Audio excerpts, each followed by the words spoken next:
Hello বন্ধু, কেমন আছো? আমি তো ভালো আছি। আমি আজকে নতুন রেসিপি নিয়ে চলে এসেছি, তোমরা দেখতে থাকো। সবজিগুলো এক করে ছাড়িয়ে কেটে নিচ্ছি। আমার প্রায় বাঁধাকপিটা কাটা হয়ে গেছে, কেটে নিয়েছি। প্রায় সব সবজিগুলো কেটে নিয়েছি।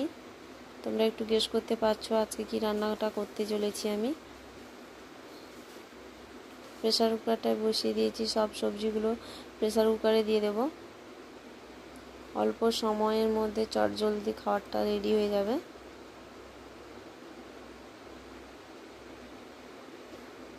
চাল ডালটা ধুয়ে পরিষ্কার করে প্রেসার কুকারের মধ্যে একসঙ্গে দিয়ে দিলাম সবজির সঙ্গে। আমার সেদ্ধ হয়ে গেছে খাবারগুলো।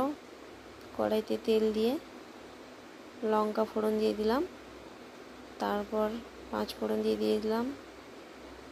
টমেটো কেটে রেখেছি, টমেটো দিয়ে দিয়েছি। তার সঙ্গে আদাটাও দিয়ে দিলাম। নারকেল কোড়া চিনেবাদাম ভেজে ছাড়িয়ে নেওয়া হয়েছে। দেখতেই পাচ্ছ মশলা থেকে আস্তে করে তেল ছেড়ে দিচ্ছে। হলুদটা দিয়ে দিলাম, নুনটাও দিয়ে দিলাম। নুনটা যে যা স্বাদ মতো দেবে, আর তোমরা ঝাল যে যেরকম খাও সেরকম দেবে। আমি 2টো শুকনো লঙ্কা কেটে দিয়ে দিয়েছি, কারণ ঝালটা আমি খুবই কম খাই। খিচুড়িটা প্রায় সেদ্ধ করে নিয়ে গিয়েছিলাম প্রেসার কুকারের মধ্যে, হয়ে গেছে। কত চটজলদি খাবারটা রেডি।